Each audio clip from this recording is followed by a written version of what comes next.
time remaking this because I felt like I could do a better job. But I'm going to be making some Sriracha glazed wings.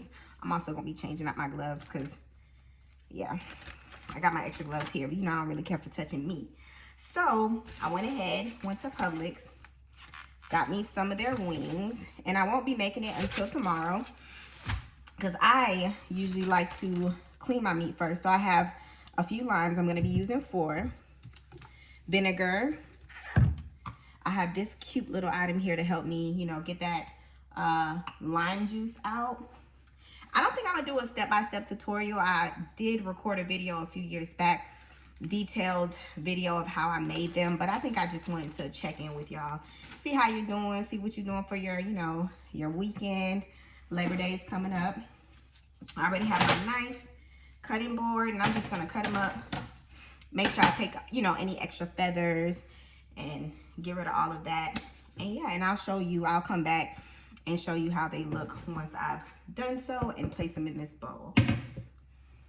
All right, y'all, so tell me if you, I'm trying to make sure this hair doesn't get away, but tell me if you usually like to cut your wings in half and remove like this part right here. You know, I don't know, it just looks like it just makes more. But so far we're halfway through of me cutting them, so it won't take too much time afterwards. Okay, y'all, so I have to show you, I think this is just so cute, but this collects the lime juice. You just go ahead, I'm not really gonna do it, but you take it because it's already full, and you just squeeze it. And I had to turn this inside out because I'm gonna use it to give my chicken a scrub. But look at how much lime juice has been collected in this. I just thought it was so cute. So yeah, I'm just gonna go ahead, pour it in there. I already went ahead and cut all my chicken up and went ahead and put these slits in them so that way the lime juice can be absorbed. Yeah, it's gonna be real good. All right, so I'm done. This is how it looks. Can't really see it, but I put some vinegar, lime, a little bit of salt, not too much because the salt is going to be rinsed off the next day.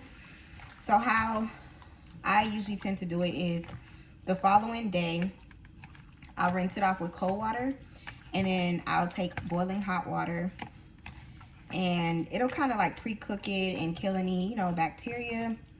And then I'll go ahead and season it, put it in the oven, and go from there. But usually when you do this, it tastes better. To me, it tastes better. But yeah, I'm just gonna put some aluminum foil, place it in the fridge, and I will be making it tomorrow evening, actually. So yeah, so I'll show you the finishing results. I don't know if I'll show you the part where I, you know, put cold water in and boiling hot water, but we'll see how I'm feeling tomorrow.